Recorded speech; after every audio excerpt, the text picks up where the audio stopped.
반짝이는 눈빛 눈이 부셔 매일 날 감싸주는 손길.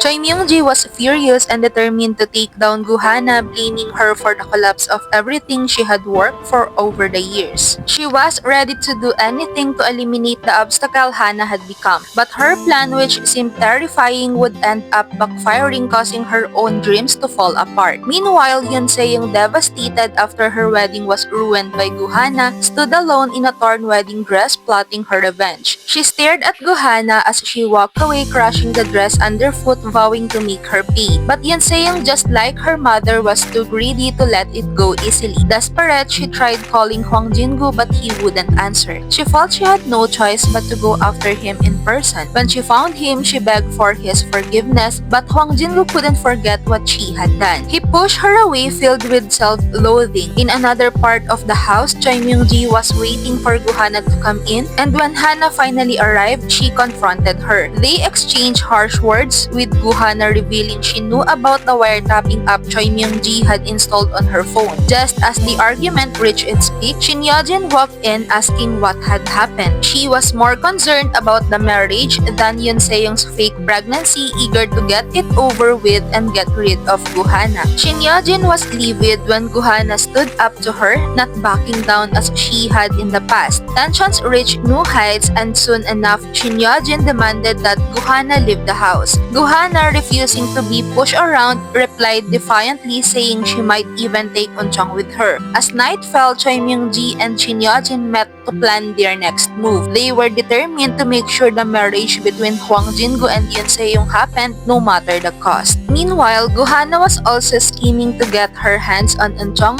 through marriage, hoping to use Hwang Jin Goo to make that happen. Yoon Se-young, overhearing their conversation, was furious at the thought of Goo-hana taking everything she had worked for. She ran to her mother, complaining about Goo-hana's plans. Choi Myung-ji, always calm and calculating, assured Yoon Se-young that she would handle it, preparing a shocking plan of her own to get rid of Goo-hana once and for all. Soon, Choi Myung-ji put her plan into motion. She had her associate, Detective Jo, prepared to run over Goo-hana in a hit and run, making it look like an accident. The plan worked, and Goo-hana was rushed to the hospital, badly injured. Hwang Jin Goo arrived at the hospital frantic with worry. Eun-chong, devastated by the sight of Goo-hana unconscious, clung to her, pleading for her to wake up. Meanwhile, Choi Myung-ji and Yoon Se-young, hearing about the accident, stood outside the hospital room, smiling at Goo-hana's critical condition. But things took a turn when the doctor revealed that Goo-hana needed a rare blood transfusion to survive, and the only person who could donate was Shin Yeo-jin, who happened to share the same rare blood type. Shin Yeo-jin, cold and calculating as ever, made it clear that she didn't care if Goo-hana lived or died. But when she realized that donating blood might allow her to separate Goo-hana from Eun-chong forever,